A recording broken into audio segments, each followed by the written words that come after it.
አንድ ሁለት ሶስት አንደኛ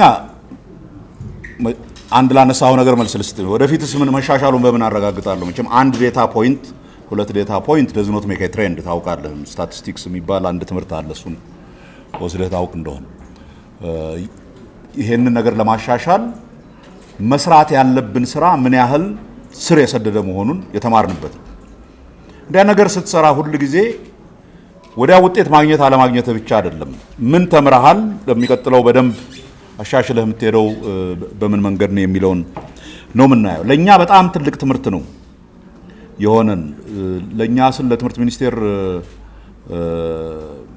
ሰራተኞች ብቻ ሳይሆን ዛሬ ባደረግነው ውይይት ከክልል ትምህርት ቢሮዎችም አንፃር ይሄ ችግርን መቀበል በቃ ይሄ የትምህርት ስርዓት ሲሪየስ የሆነ ችግር አለው በደንብ ገብተን ውስጥ ድረስ ገብተን ሁሉም ባለድርሻ አካል መስራት አለበት የሚለው ኮሚትመንት ሪሊ በጣም ጥሩ ነው እኔ አይ ቲንክ በተወሰነ ደረጃ ያለፈው መጀመሪያ ደነገጥንና በደንብ ብዙ አልተከታተል ነው ይሆናል በየትምህርት ቤቱና በየንቱ አሁን ግን it is becoming በቃ ይሄ ነው የሚሆነው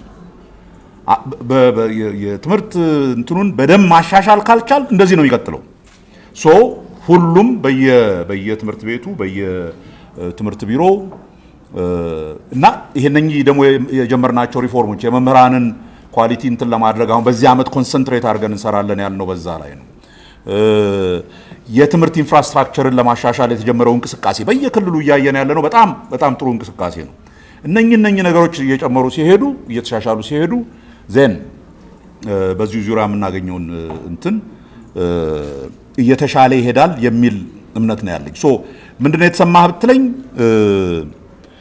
ያለፈው መጀመሪያው ስለሆነ ነው ሾክ የሚያደርግ ደግሞ ሲመጣ ስታየው ኦኬ ዘርዘር ያለ ስር የሰደደ ችግር ነው ያለብን አይ ቲንክ አንድ ጊዜ ስናገር ሰምታችሁ እንጂ ራሱ ተማሪ ማጥናት በመጀመሩ ብቻ አንድ 5-6% አንደርስ አንቀርም ይያልኩ ሳወራ ነበር በደንብ ሃምብል አድርጎኛል ያሉብን ችግሮች በጣም ጥልቅ ናቸው ግን ከሰው ልጅና ከኛ በላይ የሆኑ ችግሮች አይደሉም እንፈታቸዋለን ያን ነው ምናደርገው ሬሜዲያል የተፈተኑት እንዳልኩሽ 207 ሺህ ነበር በግልም በእንትንም የገቡት ከዛ ውስጥ 100 ሺህ ለመንግስት ዩኒቨርሲቲዎች ነበር 107 ሺህ ወደ ግል ዩኒቨርሲቲዎች ነበር የሄዱት ከዛ ውስጥ ቅድም እንዳልኩት ወደ 13 ሺህ የሚሆኑ ተማሪዎች በሬሜዲያሉ መሳተፍ እድሉ ያላቸው ያልተሳተፉ ተማሪዎች አሉ ሌላ ኦፖርቹኒቲ ያለን ብለው ስለዚህ የመንግስት ትምህርት ቤቶች 87 ሺህ አካባቢ ተማሪ ነበር ያስፈተኑት የግል ትምህርት ቤቶች ያው የተማሩትን በሙሉ ተናድርገዋል ያለፉት ወደ 70% ናቸው አይ ቲንክ ሬሜዲያልን በሚመለከት ፕሬስ ኮንፈረንስ ተሰጥቷል ይመስለኛል እኔ የምሰጥሽ ነበር አሁን ትንሽ እንትን ሊል ይችላል ግን ራፍሊ ማውቀው ከ70% በአማካይ አልፈዋል ሶ ያ ማለት ምንድነው አሁን እንትን ካረግነው ጋር አንድ ላይ ወደ 100 ምናምን ሺህ ፍሬሽማን ይኖረናል ማለት ነው የሚቀጥለው የቴክስት ቡክን ጉዳይ በሚመለከት ያልሽው በጣም ኢምፖርታንት ነው በጣም ትልቅ ችግር እንደነበረ እናውቃለን በሁለተኛ ደረጃ ትምህርትን ቴክስት ቡክ እንትን የማድረግ ኃላፊነት እኛ ጋር ነው ያለውና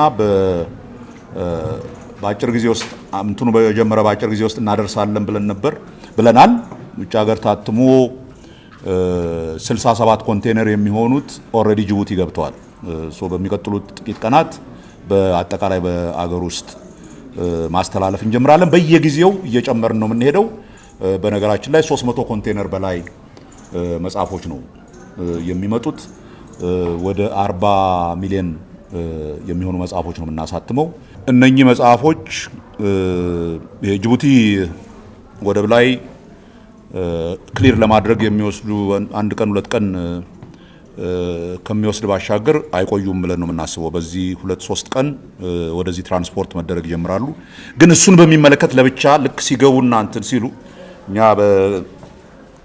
አጣድፋችሁ ነው እንጂ ዛሬ ስለ እንትኑ ልናገር አልነበረም ሲምፕሊ ሲመጡ ኔክስት ዊክ ሆፕፉሊ ፎርማሊ መጽሐፎቹ ገብተዋል ብለን መናገር ነበር የፈለግነው። ሶ በእኔ እምነት በሚቀጥለው ሳምንት ጀምሮ መጽሐፎች ይገባሉ። ግጭት ውስጥ ያሉ ትምህርት ቤቶች በሚመለከት ከትምህርት ክልል ቢሮዎች ጋር የምናወራው ከሁሉም ጋር ነው። በደንብ እናውቃለን ያሉትን ችግሮች። ኢቭን አሁን መጽሐፍ ስለማድረስ ቁጭ ብለን ስንነጋገር ነበር። እንዴት ነው እነዚህ ግጭት ያለባቸው ቦታዎች ላይ መጽሐፎቹ የምናደርሰው ተማሪዎቹ በዛ ምክንያት ችግር ውስጥ እንዳይገቡ ብለን በምን መልክ እንደምናደርስ ምናምን እንትን እያደረግን ነው። ይደርሳሉ፣ እነሱም ጋር እኩል ነው። እኛ ለሁሉም በተቻለ መጠን በነገራችን ላይ ዘንድሮ ለመጀመሪያ ጊዜ የቴክስት ቡክ ትራከር አለ። ቴክስት ቡክ ትራከር ማለት እያንዳንዱ መጽሐፍ የት ክልል የት ትምህርት ቤት እንደሚሄድ እናውቃለን፣ መሄድ እንዳለበት እናውቃለን። ይሄ ከዚህ በፊት የነበረው አይነት ይሄ በጎን ወጥቶ መሸጥ ምናምን የሚባል ነገር እንዳይኖር ብለን ትራክ አድርገናል። እና እንደውም ሲመጣ አሁን አንዱ ችግሩ ቴክስት ቡኮቹ ሲመጡ በፊት ስለሆነ እንትኑ የተጫነላቸው ኦልሬዲ ለተወሰነ ቦታ ተወስነው ነው የሚመጡት ያሉት። የመጡትን እነሱ በላኩልን እንትን መሰረት ነው የምናደርሰው። መጽሐፎቹ ግን ሁሉም ጋር ይደርሳሉ፣ ግጭት ያለባቸው ይሁኑ የሌለባቸው። በነገራችን ላይ የጨመረው ያላሳለፉት ትምህርት ቤቶች ብዛት ብቻ ሳይሆን በአጠቃላይ የሁለተኛ ደረጃ ትምህርት ቤቶች ቁጥር ጨምሯል፣ በብዙ ጨምሯል። ፓርትሊ እሱም ኤክስፕሌን ያደርገዋል። ኢንጀነራል የቁጥሩ መጨመር ብዙ እንትን ሊያደርገን አይገባም። የበፊቶቹ ያላሳለፉት ላይ ምን ተሰራ የተባለው ያው በየክልሎች ነው ይሄ እንትን ያለው። እኔ ጥሩ ጋዜጠኛ ከሆንኩ ማረገው ይሄንን የክልሎቹ እየሄድኩ አሁን ዴታው አለ አይደለም እናስቀምጥላችሁ የለም የት ናቸው ያሉት ብላችሁ ፈልጋችሁ እንዴት ነው ምን እያረጋችሁ ነው፣ ባለፈው ምንም አላሳለፋችሁም፣ ይሄ እንዴት ነው የሚቀጥለው፣ ምን ሪፎርም አድርጋችኋል። ይሄ ትራንስፓረንሲ ነው ኢቬንቹዋሊ የሚጠቅመን። ክልሎቹ በደንብ ባለፈው ከተነጋገርን ጀምሮ እነኚህን ትምህርት ቤቶች ለይተው ከነሱ ጋር ስራ እየሰሩ እንደሆነ አውቃለሁ። ግን እንዳልኩት ትሬንዱ አጠቃላይ ስለሆነ በእነሱ ላይ ብቻ ሳይሆን በአጠቃላይ ያለ ትሬንድ ስለሆነ በአጠቃላይ የትምህርት ስርዓቱን እያሻሻልን ስንሄድ እየተሻሻለ የሚመጣ ነው ብዬ ነው ማስብ። በትግራይ የሚካሄደው የሁለተኛ ደረጃ መልቀቂያ ፈተና አሁን ከነገ ጀምሮ የሚሰጠው ነገ ነው የሚጀምረው። ፎርማሊ ወደ 9514 ተማሪዎች ተመዝግበዋል። በአጠቃላይ ዝግጅቱ ተጠናቋል። ሊፈትኑ የሚሄዱት ወደ 853 ምናምን አካባቢ ተማሪዎች ፈታኞች የጸጥታ ኃይሎች ኦልሬዲ ሄደዋል። ሁሉም ነገር ፈተናውን ለመስጠት በሚያስችል መልኩ ተደራጅቷል። ፈተናውን በመስጠት በኩል ችግር ይኖራል ብለን አናስብ። እኛ ዋናው ሀሳባችን እንደውም ይሄ የ3 ዓመት በፊት ያሉት ተማሪዎች ስለሆነ እንትን የሚሉት ልክ እነሱ እንዳመጡ በሚቀጥለው አንድ ሳምንት ውስጥ ቶሎ አርመን አዲስ ከሚገባው የፍሬሽማን ተማሪ ጋር አብረው ሊገቡ የሚችሉበትን ነገር ነው ለማመቻቸት የምንሞክረው። ቢኮዝ ለዩኒቨርሲቲዎቹም ትንሽ አስቸጋሪ ይሆናል በተለያየ ጊዜ ተማሪ በሚገባ ጊዜ ብለን የምንችለውን ነገር በሙሉ እያደረግን ነው። ከነሱ ጋር በቀጥታ እየተነጋገርን ነው እያደረግን ያለ ነው። እስካሁን ምንም ችግር አልገጠመንም። የቦንጋ ዩኒቨርሲቲ ብቻ ሳይሆን ሁሉም የነኚህ ችግር የተፈጠረባቸው ዩኒቨርሲቲዎች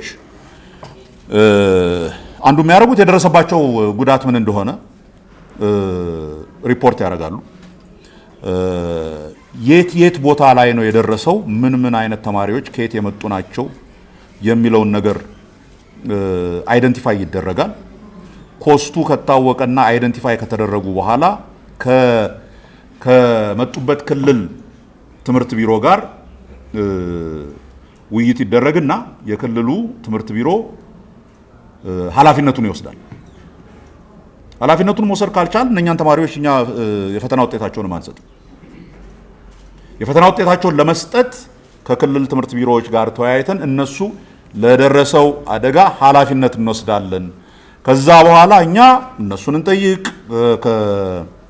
ከወላጆች ጋር እንትን እንበል የሚለውን ሴትል እናደርጋለን። እኛ ግን በጽሁፍ ኃላፊነት መውሰዳችንን እንሰጣለን ሲሉ ዘን ያንን በጽሁፍ ሲያቀርቡልን ፈተናውን ለተማሪዎቹ ውጤታቸውን እንለቃለን። የምንሄድበት አካሄድ ይሄ ነው። ቴንክ ዩ ቬሪ ማች